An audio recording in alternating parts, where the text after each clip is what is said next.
Bénissez le Seigneur, vous tous serviteurs du Seigneur. Les opposants à ma volonté seront-ils condamnés, dit le Seigneur. Bénissez, remerciez Elohim pour le coronavirus. Un fléau, une bénédiction? 1. Pourquoi remercier pour un fléau, étant donné que rien n'arrive dans notre monde sans qu'Elohim, Dieu, ne l'ait ordonné, selon les Écritures, et puisqu'Elohim est juste, selon les Écritures, alors notre monde mérite de recevoir ce fléau. C'est pourquoi il convient de remercier Elohim et non de se retrouver en opposition avec sa volonté, de la même manière que Pharaon, roi d'Égypte, aurait dû remercier plutôt que de s'opposer au premier fléau envoyé sur son pays par l'intermédiaire de Moïse, ce qui aurait évité à son pays de recevoir d'autres fléaux par la suite. 2. Remercier Elohim pour nos douleurs. Selon le principe que vous venez d'exposer, nous devrions donc remercier Elohim pour toutes les douleurs et difficultés que nous recevons. En effet, et ceci est confirmé par les Écritures, Jacques 1 verset 2, « Mes frères, estimez comme une entière joie quand vous rencontrez diverses tentations ou expériences ou épreuves, sachant que l'épreuve de votre foi produit la persévérance. » Mais ce passage s'adresse aux croyants puisqu'il parle de la foi. Comment pouvez-vous généraliser à l'ensemble des hommes, des incroyants à ceux des différentes religions?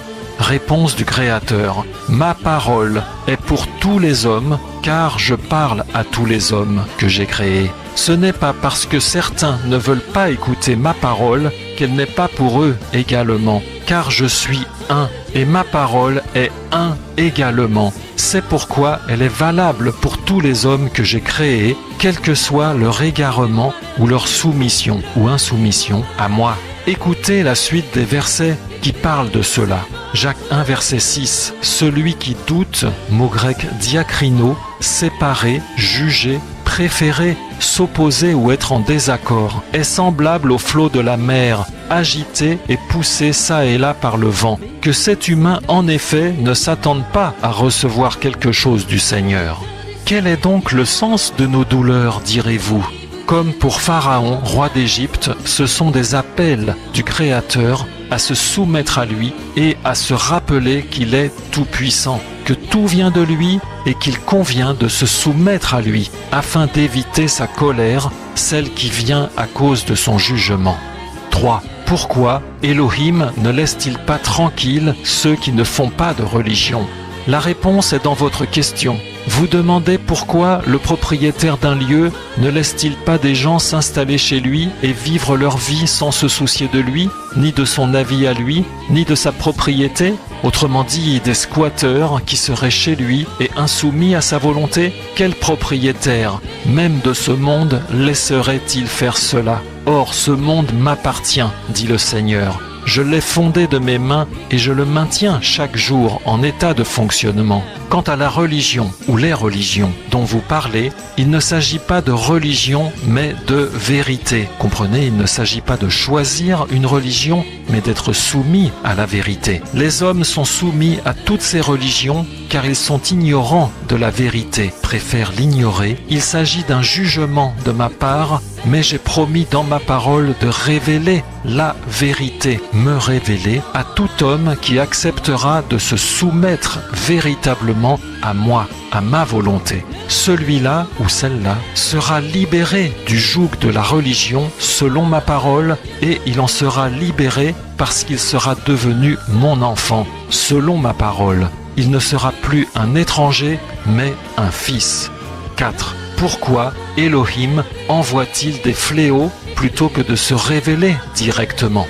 Et le Seigneur répond, j'ai décidé de créer l'homme libre, libre d'accepter ou de refuser de se soumettre à moi, à ma volonté. Et j'ai pris soin d'exposer par ailleurs dans ma parole que seul Elohim est bon et qu'il convient de se soumettre à lui afin d'entrer dans cette compréhension et d'être au bénéfice de sa bonté, donc d'entrer dans son royaume. Sinon, l'homme se retrouve être un opposant car il ne peut y avoir deux maîtres dans un seul royaume. Or, un opposant se destine lui-même à être châtié et à recevoir un châtiment à cause de son insoumission. C'est pourquoi ces fléaux sont envoyés aux hommes dans ce monde afin de les prévenir de cela. C'est un appel à revenir à moi, de même que les souffrances et les maladies envoyées aux hommes.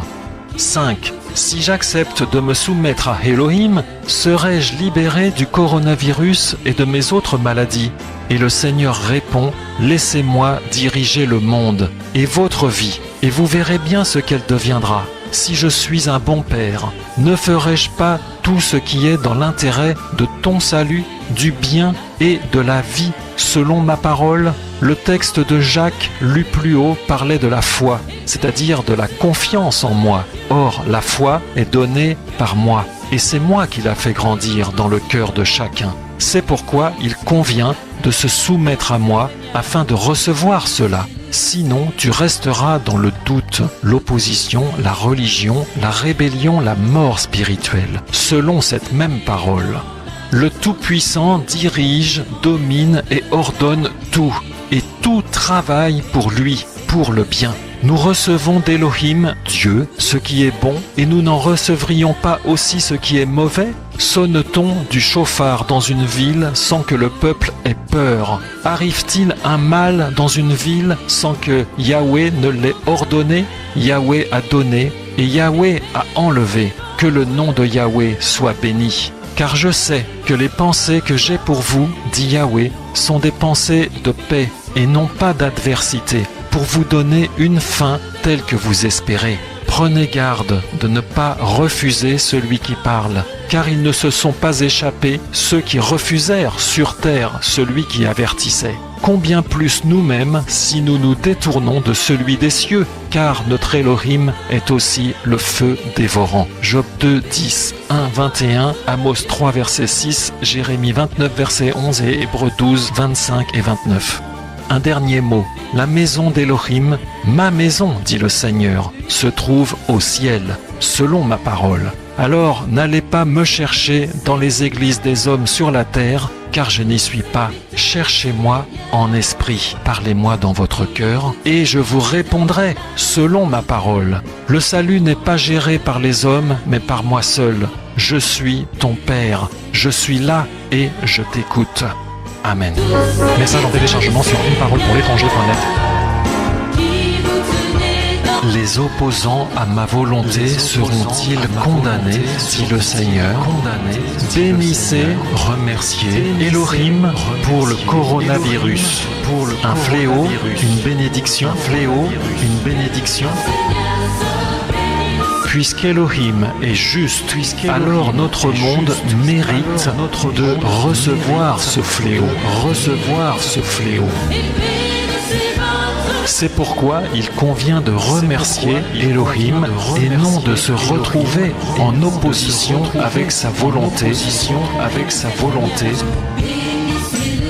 Les souffrances et les maladies envoyées aux hommes sont des appels du Créateur à se soumettre à lui afin d'éviter sa colère, celle qui vient à cause de son jugement.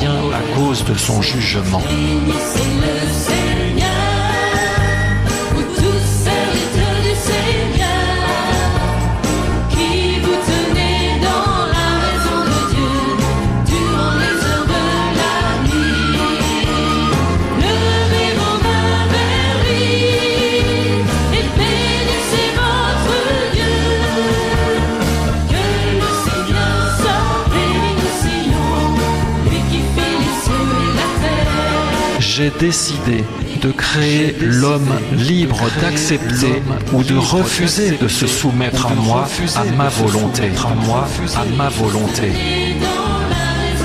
Un opposant se destine lui-même à être châtié et à recevoir un châtiment.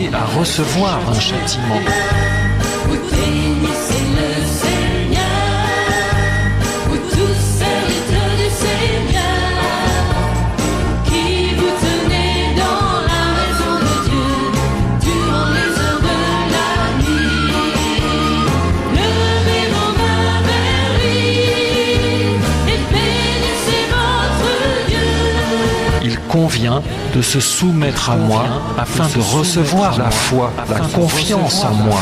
Sinon, tu resteras dans le doute, l'opposition, la religion, la rébellion, la mort spirituelle. Cherchez-moi en esprit. Je suis ton Père. Je suis là et je t'écoute. Et